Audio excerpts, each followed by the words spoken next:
Mother Teresa का जन्म 26 अगस्त 1910 को स्कोप्जे अब मेसिडोनिया में हुआ था। इनके पिता निकोला बोयाजू एक साधारण व्यवसायी थे। मदर टेरेसा का वास्तविक नाम अग्नेस गोंझा बोयाजिजू था। अल्बेनियन भाषा में गोंझा का अर्थ फूल की कली होता है। जब वह मात्र 8 साल की थी तभी इनके पिता का निधन हो गया, जिसके बाद इनके लालन पालन की सारी जिम्मेदारी इनकी माता द्राना बोयाजू के ऊपर आ गई। ये 5 भाई बहनों में सबसे छोटी थी। इनके जन्म के समय इनकी बड़ी बहन की उम्र 7 साल और भाई की उम्र 2 साल थी। बाकी 2 बच्चे बचपन में ही गुजर गए थे। यह एक सुंदर, अध्ययनशील एवं परिश्रमी लड़की थी। पढ़ाई के साथ साथ गाना इन्हें बेहद पसंद था। ये और इनकी बहन पास के गिरजाघर में मुख्य गायिकाएं थी। ऐसा माना जाता है कि जब यह मात्र 12 साल की थी तभी इन्हें ये अनुभव हो गया था कि वो अपना सारा जीवन मानव सेवा में लगाएंगी और 18 साल की उम्र में इन्होंने सिस्टर्स ऑफ लोरेटो में शामिल होने का फैसला ले लिया। तत्पश्चात यह आयरलैंड गई, जहां इन्होंने अंग्रेजी भाषा सीखी। अंग्रेजी सीखना इसलिए जरूरी था क्योंकि लोरेटो की सिस्टर्स इसी माध्यम में बच्चों को भारत में पढ़ाती थी। 1981 में आवेश ने अपना नाम बदलकर टेरेसा रख लिया और उन्होंने आजीवन सेवा का संकल्प अपना लिया। इन्होंने स्वयं लिखा है, वह 10 सितंबर 1940 का दिन था जब मैं अपने वार्षिक अवकाश पर दार्जिलिंग जा रही थी। उसी समय मेरी अंतरात्मा से आवाज उठी थी कि मुझे सब कुछ त्याग कर देना चाहिए और अपना जीवन ईश्वर एवं दरिद्र नारायण की सेवा करके कंगाल तन को समर्पित कर देना चाहिए। मदर टेरेसा दलितों एवं पीड़ितों की सेवा में किसी प्रकार की पक्षपाती नहीं है। उन्होंने सद्भाव पाने के लिए संसार का दौरा किया है। उनकी मान्यता है कि प्यार की भूख रोटी की भूख से कहीं बड़ी है। उनके मिशन से प्रेरणा लेकर संसार के विभिन्न भागों से स्वयं सेवक भारत आए, तन मन धन से गरीबों की सेवा में लग गए।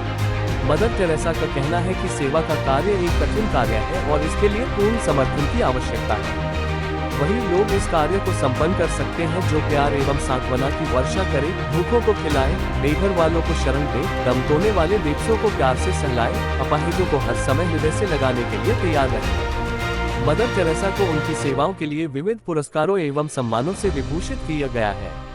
1931 में उन्हें पोप जॉन 23वें का शांति पुरस्कार और धर्म की प्रगति के टेम्पल्टन फाउंडेशन पुरस्कार प्रदान किया गया। विश्व भारती विद्यालय ने उन्हें देशिकोत्तम पदवी दी, जो कि उसकी ओर से दी जाने वाली सर्वोच्च पदवी है।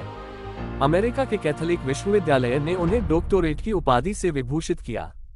भारत सरकार द्वारा 1962 में उन्हें पद्मश्री की उपाधि मिली। 1988 में ब्रिटेन द्वारा आयर ऑफ द ब्रिटिश एम्पायर की उपाधि प्रदान की गई। बनारस हिंदू विश्वविद्यालय ने उन्हें डी लिट की उपाधि से विभूषित किया। 19 दिसंबर 1979 को मदर टेरेसा को मानव कल्याण कार्यों के हेतु नोबेल पुरस्कार प्रदान किया गया।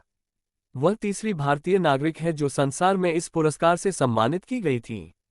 मदर टेरेसा के हेतु नोबेल पुरस्कार की घोषणा ने जहां विश्व की पीड़ित जनता में प्रसन्नता का संचार हुआ है, वहीं प्रत्येक भारतीय नागरिकों ने अपने को गौरवान्वित अनुभव किया।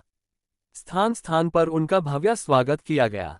नॉर्वेनियन नोबेल पुरस्कार के अध्यक्ष प्रोफेसर जॉन सेनेस ने कलकत्ता में मदर टेरेसा को सम्मानित करते हुए सेवा के क्षेत्र में मदर टेरेसा से प्रेरणा लेने का आग्रह सभी नागरिकों से किया। देश की प्रधानमंत्री तथा अन्य गणमान्य व्यक्तियों ने मदर टेरेसा का भव्य स्वागत किया। अपने स्वागत में दिए भाषणों में मदर टेरेसा ने स्पष्ट कहा है कि शब्दों से मानव जाति की सेवा नहीं होती, उसके लिए पूरी लगन से कार्य में जुट जाने की आवश्यकता है। 9 सितंबर 2016 को वेटिकन सिटी में पोप फ्रांसिस ने मदर टेरेसा को संत की उपाधि से विभूषित किया। कई व्यक्तियों, सरकारों और संस्थाओं के द्वारा उनकी प्रशंसा की जाती रही है, यद्यपि उन्होंने आलोचना का भी सामना किया है।